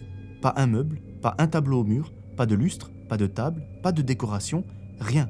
Juste du carrelage très froid, des murs presque jaunes comme si le temps les avait rattrapés, et une vieille ampoule nue qui pendait du plafond au bout d'un fil électrique. Là, dans l'air, il y avait une odeur de renfermé. On a fait un bref aller-retour sans s'attarder une seconde de plus que nécessaire. En revenant à notre table, on a remarqué qu'un groupe d'hommes s'était installé quelques tables derrière la nôtre. Des visages fermés, sérieux, qui ne parlaient pas entre eux. Ils étaient là. C'est tout. Moi, avec mon insouciance d'enfant, j'ai fait un petit coucou de la main. Quelques-uns ont esquissé un sourire, les plats sont ensuite arrivés avec une entrée qui visiblement est offerte, mais étant enfant difficile, je n'aimais pas ce qui m'était proposé. À ce moment-là, je t'avoue que mes parents avaient déjà compris que quelque chose clochait sérieusement. Pour ne pas faire d'histoire et pour faire bonne impression, ils ont mangé ce que j'avais refusé de toucher. Quand j'ai demandé pourquoi, ils m'ont dit de me taire et de manger ce que je pouvais, d'un ton que je n'avais jamais entendu venant de leur part. Ensuite, on est arrivé au dessert, au café, puis est venu le moment de l'addition. Mais personne ne venait. Le groupe derrière nous ne disait toujours rien. La terrasse était silencieuse et c'est presque si on entendait le vent dans les vignes. Mon père a posé 2 billets de 100 sur la table avec un pourboire et au moment où on s'est levé, je me suis retourné pour dire au revoir au groupe parce que je leur avais fait un petit signe de la main. Mais il n'y avait plus personne. Les tables étaient complètement vides, comme si personne n'avait jamais été là. On a cherché le serveur à l'intérieur, mais en vain, il n'y avait plus personne. Puis, quelques secondes après, on a entendu des voix qui semblaient provenir de derrière le bâtiment. Et le problème, c'est que ces voix, elles étaient pas très gentilles. On aurait dit des gens qui étaient en train de s'énerver, autrement dit, des gens qui étaient en train de se disputer. Mes parents ont échangé un regard, on a décidé de partir calmement, de marcher normalement jusqu'à la voiture, comme si de rien n'était. Et c'est là que tout s'est passé extrêmement vite. Il y a eu un cri strident, suivi de plusieurs coups de feu. On marchait sans courir, sans se retourner, les jambes très lourdes et surtout à 2 doigts de faire un arrêt cardiaque. Ma mère nous a dit qu'elle nous expliquerait dans la voiture car elle comprenait un petit peu la langue italienne et elle avait saisi des petits bouts de la conversation. D'un coup, on a entendu des roues sur le gravier qui roulaient à toute vitesse, mais on ne voyait rien parce qu'il faisait nuit. Puis, il y a une grosse voiture qui a surgi de nulle part et qui s'est arrêtée brusquement devant une sorte d'entrepôt dissimulé derrière les arbres du domaine. On a entendu des débattements, les portes claquer, puis des coups frappés depuis l'intérieur de la voiture. Au volant, Melvin, il y avait le serveur avec du sang sur le visage, puis il nous a souri. Au moment où il nous a fait son sourire, il a appuyé sur l'accélérateur et la voiture a complètement disparu. Alors autant te dire que ma famille et moi-même, on est remontés dans la voiture en vitesse et on s'est barré de là rapidement. Il faut savoir qu'il n'y avait aucune circulation sur la route à ce moment-là. Donc le van s'est complètement volatilisé, comme diraient certains. En remontant, on a remarqué que le panneau qui indiquait le restaurant, donc celui qu'on a vu à l'allée, eh bien, il n'était plus là. Bon, c'était bizarre. Et dans la voiture, ce que ma mère va nous avouer, ça a mis un froid pendant tout le reste du séjour. En gros, ma mère nous a expliqué avoir compris que si je n'avais pas été là, eh bien, ils auraient certainement fini à l'arrière de ce van, car ils auraient été témoins de quelque chose qu'ils n'auraient jamais dû voir. En reprenant la route, le réseau est revenu. On a cherché le nom du restaurant, rien, nulle part, comme s'il n'avait jamais existé. Voilà, j'espère que cette histoire t'intéressera. Bonne fin de journée. À bientôt. Merci beaucoup, Lohan, pour ton histoire. Alors, je sais que je vais pas me faire des amis parce que vous aimez pas quand je dis ça, mais je doute un petit peu de la crédibilité de cette histoire parce qu'il y a un détail, moi, alors qui m'a un petit peu interpellé quand j'ai lu l'histoire, c'est que tu as dit qu'il y avait une seule table sur la terrasse, donc une seule table sur toute la terrasse, et à un moment, tu dis dans l'histoire, vous êtes assis à cette table, mais le groupe d'hommes qui est arrivé derrière, ils se sont également assis à une autre table. Donc, est-ce que la table est apparue comme ça? Je ne sais pas. Ou peut-être que c'est moi qui ai mal compris, c'est possible. Je sais pas. Peut-être qu'elle est véridique, et si c'est le cas, je m'en excuse. J'ai eu un petit doute en voyant ce détail de la table. Peut-être et sûrement que je me trompe totalement. En tout cas, merci de m'avoir envoyé ton histoire, et je vous propose de passer à la suivante. Et deuxième petit détail qui me met la puce à l'oreille, alors je viens d'y penser, c'est pour ça que je le fais maintenant. Les descriptions utilisées, c'est des descriptions typiquement qu'une IA fait. C'est des descriptions très littéraires. Après, peut-être que tu t'es aidé de ChatGPT pour écrire ton histoire qui est vraie, possible, mais voilà, je voulais quand même faire part de mon avis, peut-être que je me trompe, si c'est le cas, j'en suis désolé, mais je préfère être honnête, je préfère dire quand j'ai un petit peu des doutes sur une histoire. Bien évidemment, je n'ai pas la science infuse. Salut Melvin, je m'appelle Gabriel, j'ai 25 ans et je travaille comme agent de sécurité de nuit. L'histoire que je vais te raconter s'est passée il y a 3 semaines et je crois que c'était l'une des pires nuits de ma vie. Eh bien, ça promet. Donc, je travaillais comme agent de sécurité de nuit. Je devais simplement surveiller des choses pendant la nuit. Assez simple. Il y a quelques semaines, j'ai commencé à repérer des choses assez bizarres, comme des bruits qui provenaient des canalisations. J'en ai touché un mot à mon supérieur, mais il m'a dit que c'était probablement des rats ou du moins un animal, un insecte dans les canalisations. Mes collègues n'entendaient rien, mais la nuit, j'entendais toujours des bruits. Pendant un moment, ces derniers ont commencé à diminuer, jusqu'au dernier incident, qui cette fois ne m'a pas laissé tranquille. Cette nuit-là, il était 20h. Je finissais à 21h, je regardais les couloirs du magasin en étant collé à mon téléphone en train de parler à ma copine. À ce moment-là, elle me souhaite bonne soirée et je lui dis bonne nuit comme d'habitude. Je regarde des vidéos TikTok tout en marchant dans les couloirs quand tout à coup je marche sur un truc visqueux. Ce truc visqueux, c'est un liquide blanc et assez bizarre. Je décide alors de me rendre dans la salle de sécurité où il y a un robinet pour me nettoyer. Mais avant de continuer mon histoire, je tiens à préciser que cette partie du bâtiment était très mal entretenue. La porte était cassée et n'avait carrément plus de poignée. Nous devions donc placer un cale-porte pour l'empêcher de se fermer, car sans poignée, si tu te retrouvais à l'intérieur, tu ne pouvais tout simplement pas ouvrir la porte pour sortir. Quand je suis entré pour me laver, j'avais oublié de le mettre, ce fameux cale-pied, et la porte s'est refermée derrière moi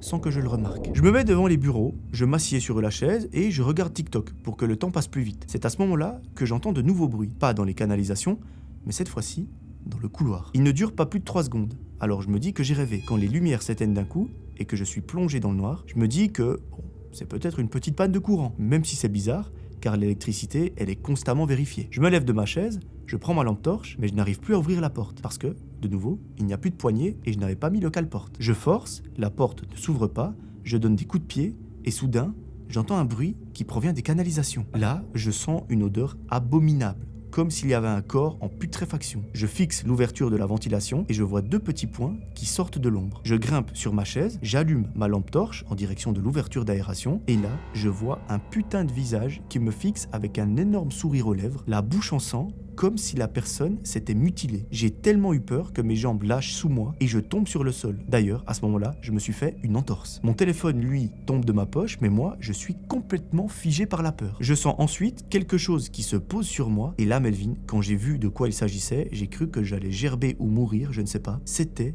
un rat mutilé avec un bout manquant, comme si quelqu'un le lui avait arraché. Chose importante, je suis atteint d'hémophobie. Et j'ai tellement peur que quand je vois du sang, je vomis. L'homme dans la canalisation rigole très fort avant que je l'entende ramper en arrière pour se barrer de là. Pendant plus d'une heure, je suis resté figé, complètement paniqué. J'entends soudain le bruit de mon collègue Steven qui me demande si tout allait bien et je ne pouvais même pas aligner deux mots. Il m'aide à marcher et il a appelé la police pour leur expliquer la situation. Quand les policiers sont arrivés, il y avait également des médecins pour me soigner parce que je m'étais quand même bien niqué la cheville. Les policiers ont pris ma déposition, puis ils sont repartis. Au moment où je te raconte cette histoire, on ne sait toujours pas qui c'était. D'après la police, c'est un gars qui, visiblement, vivait là-haut. Je m'en suis sorti avec une belle entorse à la cheville et grâce à l'aide de ma copine qui m'a soutenu, je peux un peu mieux remarcher, mais je ne peux pas encore conduire. Merci de m'avoir lu jusqu'au bout. À très bientôt. Bye bye. Merci beaucoup, Gabriel, pour ton histoire.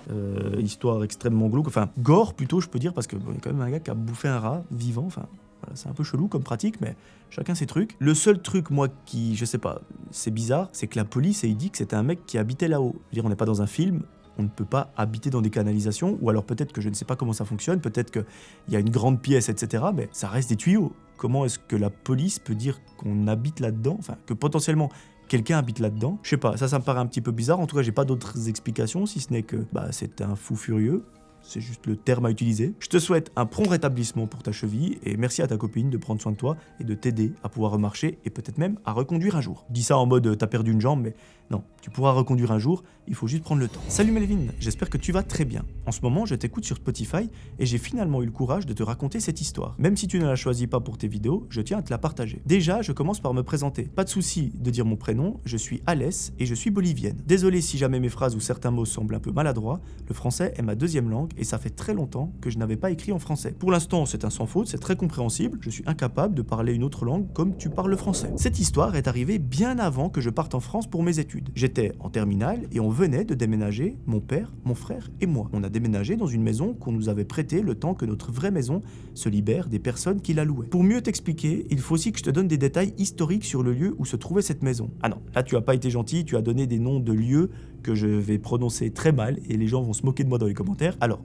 on est à La Paz. J'imagine que ça se dit La Paz. Je sais pas, désolé dans les commentaires, corrigez-moi s'il vous plaît, parce que je déteste prononcer des mots que j'ai... Enfin, je ne sais pas comment ça se prononce, ça me fout la honte. Dans un quartier qui s'appelle Kota Kota, ça va, un vieux quartier, et quand je dis vieux, c'est depuis l'époque de la colonisation. Comme on a l'habitude de dire ici, c'est un quartier lourd, c'est-à-dire chargé d'énergie lourde, voire négative. À l'époque, c'était une zone de développement agricole, mais comme tu peux l'imaginer, c'était aussi des lieux où énormément de personnes indigènes n'étaient pas considérées dans le meilleur des états, si je peux dire. On dit souvent qu'il y avait plein de cimetières clandestins, donc également des corps qui n'ont pas reçu de vraies et reconnues sépultures. Donc, je me retrouve avec mon frère et mon père dans cette belle maison de 2 étages, avec un jardin gigantesque, et on ne pouvait utiliser que certaines chambres. Les propriétaires, qui étaient plus ou moins des amis de la famille, avaient insisté pour qu'on laisse la chambre principale sans l'utiliser. Bien évidemment, on a respecté cela. On ne payait pas de loyer, en échange de prendre soin du jardin. Mon père l'a fait de la meilleure façon possible, et très en détail. Il avait même pris la décision d'engager un jardinier qui avait fait de ce jardin un véritable paradis. Bon, je me lance sur l'histoire. En terminale, je finissais mes journées vers 17h. Le temps de traîner avec des potes et rentrer à la maison, c'était des fois 19h ou 20h. Et bien évidemment, la première des choses que je faisais, c'était de manger le dîner. J'avais la chance que mon père me laisse une assiette prête à juste réchauffer. Quand je rentrais, je posais mon sac vers le bas des escaliers et à droite, il y avait une entrée qui menait à la cuisine. Une fois dans la cuisine, il y avait une table et derrière cette table, une grande vitre qui donnait sur un couloir menant au jardin. Directement derrière le couloir, un mur nous séparait d'un terrain vide et abandonné à l'époque. Personne n'avait construit quelque chose ici. Le micro-ondes et le frigo étaient encore plus au fond de la cuisine. Il faut aussi que je te dise que cette maison était terriblement froide. On avait froid absolument tout le temps. Et le chauffage, comme on le connaît en France, n'existait pas de la même façon dans cette baraque. Des fois, on sortait pour se réchauffer au soleil tellement il faisait froid dedans. Même dans la douche, il faisait froid.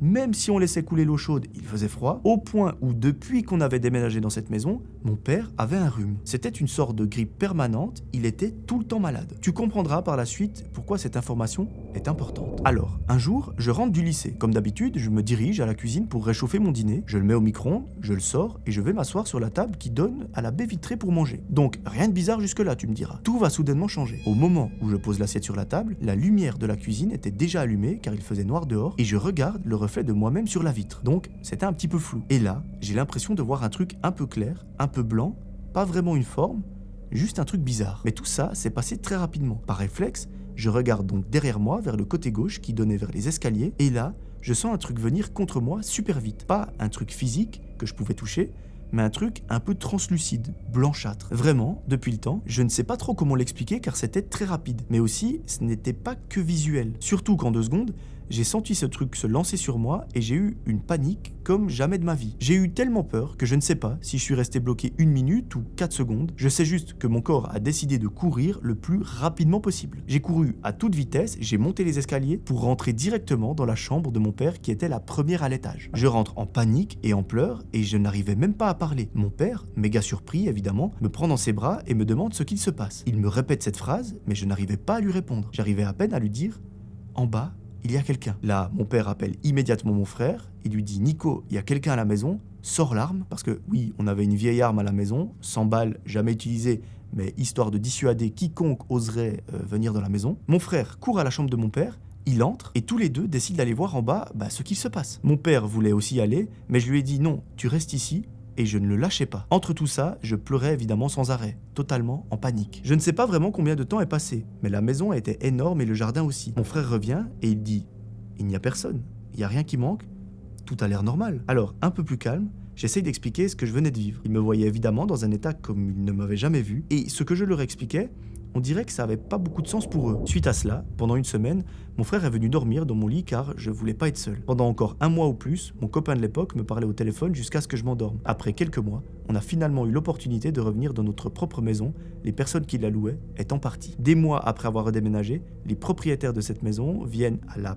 Paz, je sais pas comment on prononce, et on décide d'aller manger avec eux. Pendant le repas, mon père a l'idée de leur raconter cet événement. À ce moment-là, le propriétaire sort quelque chose comme « Ah, tiens, c'est peut-être l'esprit de la femme qui est morte ici dans le couloir qui mène au jardin ». Moi, lorsqu'il dit cette phrase, je reste blanche, je sens que je ne respire même plus, et le mec dit ça en mode normal, tranquille. Nous 3, on le regarde et on lui demande d'en dire un petit peu plus, et là il nous raconte qu'une femme qui avait habité là s'était malheureusement ôté la vie, ou peut-être qu'elle avait été assassinée, et que l'histoire pour lui, elle était un petit peu floue, ou peut-être qu'il ne voulait pas en dire davantage. Il nous dit également que sur le terrain vide à côté, donc là où personne n'avait construit, eh bien, ils ont retrouvé le corps d'une autre femme assassinée quelques années auparavant. Bon, nous 3, avec mon père et mon frère, on était un petit peu énervés, parce qu'il ne nous avait jamais transmis cette information, et là, le mec raconte ça en mode banal, normal, comme si c'était vraiment le truc le plus classique du monde. Là, évidemment, dans nos têtes, le puzzle a commencé à se compléter. La maison éternellement froide, mon père malade dès le premier jour, et c'est là où pour moi, il y a vraiment eu quelque chose dans cette maison, c'est que 2 jours seulement après l'avoir quitté, eh bien, il s'est remis et il est resté tranquille au niveau de sa santé. Ce que je ne t'ai pas dit avant, c'est que les portes à l'intérieur se fermaient tout le temps. On se disait que c'était des courants d'air, mais étant donné qu'il faisait tout le temps froid, on évitait d'ouvrir les fenêtres. Donc, logiquement, le courant d'air ne pouvait pas se créer. Cette histoire nous a marqués pour toujours. Depuis, je suis devenu bien plus attentive aux moindres détails et surtout, j'écoute mes intuitions. On a décidé, dans la mesure du possible, de ne jamais réhabiter dans ce quartier ou dans une maison qui est relativement vieille. Je pense aussi que c'est suite à ça que je me suis davantage attaché aux croyances paranormales et ésotériques. Je nettoie mes espaces de façon énergique très souvent et j'ai même appris au long de ces années comment nettoyer des espaces d'esprit et d'autres types de cérémonies traditionnelles de la Bolivie. Cette histoire s'est passée il y a très longtemps, mais on se rappelle comme si c'était il y a quelques mois. J'ai aussi appris, il y a quelques semaines, que quand j'avais 5 ans, le jour où on avait déménagé dans une maison louée, j'étais tombé des escaliers et je m'étais fait très mal au bras, au point où c'était cassé et j'ai eu un plâtre. Mon père m'a récemment avoué que je lui avais dit que quelqu'un m'avait poussé. Évidemment, je ne me rappelle pas de cela, mais cette maison hantée est une autre histoire que peut-être mon père, plus que moi, pourrait te raconter une autre fois. Eh bien en tout cas, il est le bienvenu sur la chaîne si jamais il veut raconter ça. Je vais organiser des tournages avec des abonnés en physique, donc peut-être qu'on se croisera. J'espère que cette histoire t'a plu, et si jamais tu décides de la raconter, j'en serais ravi. Je suis sûr que plein de personnes qui habitent dans ce quartier pourraient aussi s'y retrouver dans ce genre d'anecdote. Désolé si c'est trop long, mais merci en tout cas d'avoir pris le temps de la lire, et si jamais tu viens en Bolivie, fais signe. Alors là mes amis, je vais vous sortir ma meilleure phrase espagnole qu'elle m'a écrite à la fin, et vous allez voir que j'ai une prononciation implacable. Pourquoi ? Parce que j'ai suivi de l'espagnol en dernière année d'école obligatoire, cours qui m'a fait redoubler. Donc est-ce que j'étais nul? Oui. Mes amis, est-ce que vous êtes prêts? Un abrazo desde Bolivia. Bien à toi, Alès. Merci beaucoup, Alès, pour tes gentils mots. Enfin, j'imagine que c'est des gentils mots à la fin. Peut-être que c'est une insulte, mais je crois pas. Enfin, ça a l'air d'être très gentil. Merci aussi d'avoir pris le temps d'avoir écrit ton histoire, de m'avoir raconté tout ça. C'était pas trop long. On a eu beaucoup de détails. Ça m'a permis de bien me plonger dans l'histoire. Effectivement, peut-être qu'on parle d'une maison qui était très chargée en énergie. En plus, vu que tu m'as dit qu'il y a un contexte historique assez lourd, ça peut s'expliquer. Après, forcément, on touche à des choses peut-être paranormales ou qu'on ne voit pas, donc je n'ai pas la science infuse, je ne peux pas dire que c'est du paranormal, que c'est réel ou pas. Enfin, je n'aurai jamais la prétention de dire ça c'est du paranormal, ça ne l'est pas. Probablement que ça l'est, mais on ne sait jamais. Merci encore une fois de m'avoir écrit ton histoire, et moi je vous propose de passer à la prochaine. Coucou Melvin, ça fait un bout de temps que je te suis, et je me suis toujours dit que j'aimerais te partager cette histoire qui m'est arrivée il y a 11 ans maintenant. Alors, la voici. Il y a maintenant 11 ans, j'ai perdu mon grand-père. Ce n'était pas seulement mon papy, c'était mon repère, mon modèle et même mon confident. C'est l'homme qui m'a transmis mes valeurs, mes principes, ma manière de voir la vie, et il a eu auprès de moi ce rôle de père si important dans la construction d'une jeune fille. Nous étions donc extrêmement proches. On partageait tout. Des discussions, des habitudes, des silences aussi. C'était mon ami autant que ma famille. Puis la maladie est arrivée, malheureusement. Un cancer. Le voir partir a été l'une des plus grandes douleurs de toute ma vie. Pourtant, malgré la souffrance, il a attendu avant de s'éteindre. Quelques jours avant son anniversaire, je lui avais demandé de rester encore un peu, juste jusque-là. Et il l'a fait, comme un dernier cadeau. Peu de temps après, il est malheureusement parti. Je n'ai jamais été quelqu'un qui croyait forcément aux esprits ou aux apparitions, mais j'ai toujours pensé qu'une âme pouvait rester un moment auprès de ceux qu'elle aime, ou que certaines personnes ne nous quittaient jamais vraiment. Le jour de son enterrement, pendant la cérémonie, au moment du salut de l'âme, lorsque le prêtre accompagne symboliquement le défunt vers sa dernière demeure, j'ai levé les yeux au coin de l'église et je l'ai vu. Il était là, debout, il m'a regardé et m'a fait un salut militaire. En parenthèse, il était militaire et les valeurs de l'armée, la politesse, etc. sont des choses qui lui tenaient particulièrement à cœur. Par exemple, il aimait beaucoup me montrer ses médailles, ses décorations, etc. Et pour moi, ce salut militaire qu'il a fait dans l'église, c'était un petit peu comme pour me dire au revoir une dernière fois. Ce moment, ça m'a bouleversé. Peut-être que ce n'était qu'une illusion créée par mon chagrin. Peut-être que mon esprit avait besoin de le voir une dernière fois pour accepter son départ. Mais au fond de moi, j'aime croire que c'était réellement lui. Et si les esprits existent, alors je suis heureuse d'avoir eu ce dernier instant avec lui. En fait, je me rends compte que, en faisant ça, il a apaisé une partie de mon cœur. À cette époque, j'avais aussi une chatte que mon grand-père adorait. Il passait son temps à râler auprès d'elle, à la taquiner, et elle, en retour, elle le griffait souvent, lorsqu'il l'embêtait trop. Ah, on dirait un peu Nala, mais Nala, elle griffe pas par contre. Nala, vraiment, elle est très douce. C'était leur manière de s'aimer. Pourtant, cette chatte n'était pas du tout affectueuse. Elle détestait les câlins, elle ne venait jamais chercher de contact et gardait toujours ses distances. Le jour où mon grand-père est décédé, elle s'est couchée dans sa chambre et n'en est plus sortie pendant plusieurs jours. Impossible de la faire bouger du lit. Elle ne descendait même plus manger ou même faire ses besoins. Un petit peu comme si elle attendait encore son retour. 2 ou 3 jours après sa mort, je suis entré dans cette chambre. En voyant son lit vide et cette absence devenue réelle, je me suis complètement effondré. J'ai pleuré toutes les larmes de mon corps. Et là, cette chatte, si distante d'habitude, s'est approchée doucement de moi. Elle a d'abord hésité quelques secondes avant de venir se blottir contre mon ventre. Pour la première fois, ce n'était pas moi qui la consolais, mais c'est elle qui semblait vouloir apaiser ma peine. Voilà mon histoire et celle de mon grand-père. Il aura toujours cette place particulière dans mon cœur. Je ne pourrai jamais assez le remercier de me guider au quotidien, de me protéger et de m'aider à devenir la personne que je suis aujourd'hui. Merci d'avoir pris le temps de me lire. Continue de faire ce beau contenu qu'on aime tous tant. À bientôt. Eh bien, merci à toi de m'avoir raconté ton histoire. Je t'avoue, c'est plus une histoire très touchante qu'une histoire d'horreur parce que, enfin, moi ça me touche ce genre d'histoire. Parce que tu l'expliques clairement dans ton récit que ton grand-père, c'est ta moitié, si on peut dire. C'est la personne que t'aimes le plus sur Terre. Enfin, c'est vraiment la personne qui t'a, en guillemets, tout appris. Et franchement, de le voir partir à cause d'une putain de maladie comme ça, c'est absolument terrible. La nature est mal faite parfois. Les maladies, c'est quelque chose d'abominable. Malheureusement, on ne les choisit pas, on ne sait pas quand ça arrive et malheureusement, c'est arrivé à ton grand-père. En tout cas, je suis désolé de l'apprendre. Mais ouais, ton histoire, je la trouve très touchante. Merci en tout cas de me l'avoir racontée. J'espère que j'ai fait honneur à ton grand-papa de l'avoir raconté comme ça. J'espère que je l'ai bien raconté. Merci encore une fois. Prends soin de toi. Et puis, je pense qu'au nom de la chaîne, on peut que te souhaiter du bonheur. Mes amis, on arrive déjà, malheureusement, à la dernière histoire. Alors, vous avez vu que c'était un épisode particulièrement centré sur le paranormal. Je vais ouvrir la petite surprise pour la dernière histoire. Voilà, je vous spoil pas. En tout cas, j'espère que cet épisode vous plaît et j'espère que la dernière histoire vous plaira aussi. Si vous avez une histoire à me raconter, n'hésitez pas à remplir le formulaire qui se trouve en description. Comme ça, moi, je peux plus facilement sélectionner les histoires que par mail. Et surtout, dans ce formulaire, vous devrez renseigner le pays et la ville où vous vous trouvez. donc où vous habitez. Comme ça, si jamais un jour j'ai la possibilité de venir tourner un épisode dans cette ville avec des abonnés, eh bien peut-être qu'on pourra vous contacter et si jamais ça vous intéresse, eh bien vous pouvez venir raconter l'histoire sur la chaîne. C'est un projet que je suis en train de mettre en place, on va peut-être faire un épisode pilote pendant cet été, mais on prépare déjà un petit peu le terrain avec ce formulaire, donc n'hésitez pas à remplir le formulaire en description et à me raconter votre histoire avec le plus de détails possible, etc. Voilà. On y va pour la dernière histoire. Je m'appelle Adelina et j'ai 18 ans et je vais te raconter mon expérience glauque car elle m'a vraiment marqué. J'avais 17 ans à l'époque, c'était mon tout premier boulot d'été et j'étais super contente parce que ça se passait en Toscane, plus particulièrement dans un refuge pour chevaux sauvés. Moi, j'ai toujours adoré les chevaux, alors quand j'ai vu l'annonce, j'ai directement sauté dessus sans même réfléchir. En plus, j'ai toujours kiffé l'Italie, j'ai plein de potes italiens, j'adore la langue, l'ambiance, la nourriture. Pour moi, c'était donc le rêve éveillé. Mais dès mon arrivée, j'ai senti que quelque chose clochait. Le refuge, déjà, était perdu en pleine campagne. Bon, personnellement, moi ça me choque pas plus que ça. Genre, il était vraiment isolé, pas un voisin, pas une maison, pas même une route qui passe. La ville la plus proche était presque à 2-3 heures à pied. Et surtout, il y avait à peine du réseau, mais pas de wifi. T'étais donc complètement coupé du monde. Au début, je n'étais pas toute seule. Il y avait 2 autres filles qui avaient 20 ans, qui faisaient aussi du volontariat. On s'est tout de suite super bien entendu parce que on était pareil. On était très sociables, toujours à sortir, à rencontrer du monde, à rigoler. Bref, l'ambiance aurait dû être absolument géniale. Mais dès la première soirée, on s'est tout de suite senti mal à l'aise. C'est dur à expliquer. Rien de précis au début, mais l'atmosphère était très lourde, comme une sensation d'oppression constante. Mais surtout Melvin, il faut qu'on parle du patron. Ce type était hyper chelou, très autoritaire, très froid, toujours à nous parler de haut. Il nous regardait d'une façon qui mettait vraiment mal à l'aise. On avait l'impression d'être surveillé tout le temps, quoi qu'on fasse, et surtout,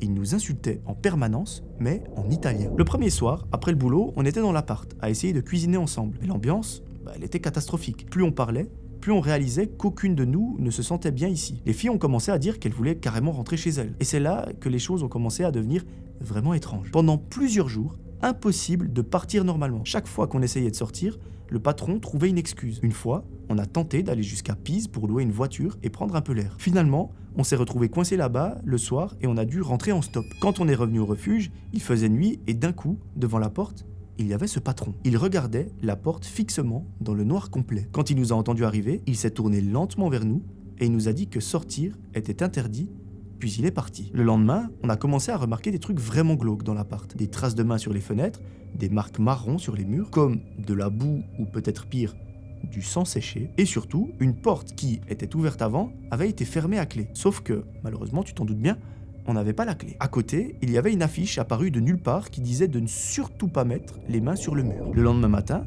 les 2 filles, elles, ont réussi à partir, et moi, je suis resté seul. Je crois que c'est là que j'ai vraiment commencé à paniquer. La première nuit, toute seule, j'ai entendu des bruits dans une chambre au fond du couloir. Des vrais bruits, comme si quelqu'un déplaçait des meubles à l'intérieur. Au début, j'ai essayé de me rassurer, mais les sons continuaient sans arrêt. Alors, je suis descendu voir l'autre stagiaire, un gars de 23 ans qui habitait dans un appart en dessous du mien. Je lui ai expliqué qu'il y avait quelqu'un dans la maison et il m'a directement dit de dormir chez lui parce que j'étais terrorisé. La deuxième nuit, Melvin, elle a été encore pire que tout. Cette fois, une chaise est tombée devant moi toute seule. Les portes claquaient alors que toutes les fenêtres étaient fermées et les bruits revenaient encore.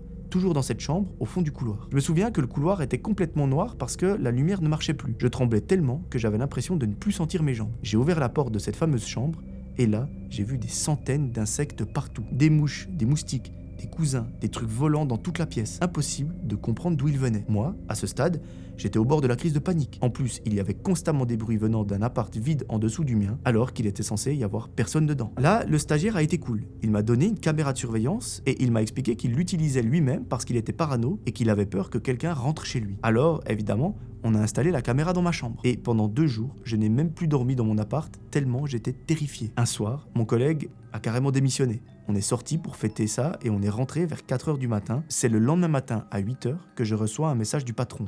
En gros, il me virait. Mais le pire, c'est qu'il connaissait absolument tous mes horaires. L'heure à laquelle j'étais sorti, l'heure à laquelle j'étais rentré, même l'heure à laquelle je m'étais réveillé. Donc l'heure à laquelle j'avais ouvert les yeux. Avant de partir, je suis allé voir les images de la caméra. Et je l'ai vu. Le patron qui bougeait partout dans la pièce, tapait contre le mur, etc. En gros, tu l'auras compris, le patron faisait exprès de nous terroriser. Quand je l'ai confronté, il s'est mis dans une colère énorme.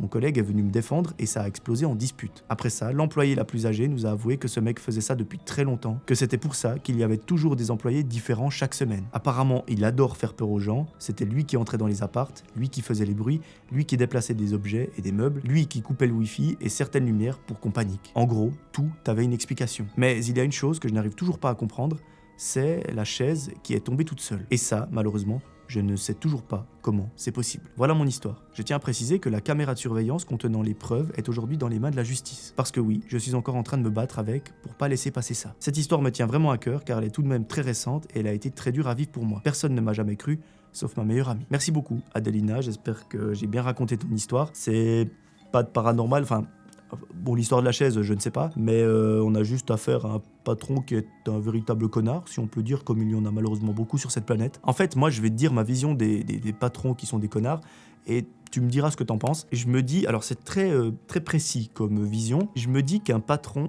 qui est un véritable connard, c'est vraiment une sombre merde, je me dis que, en fait, ça cache quelque chose.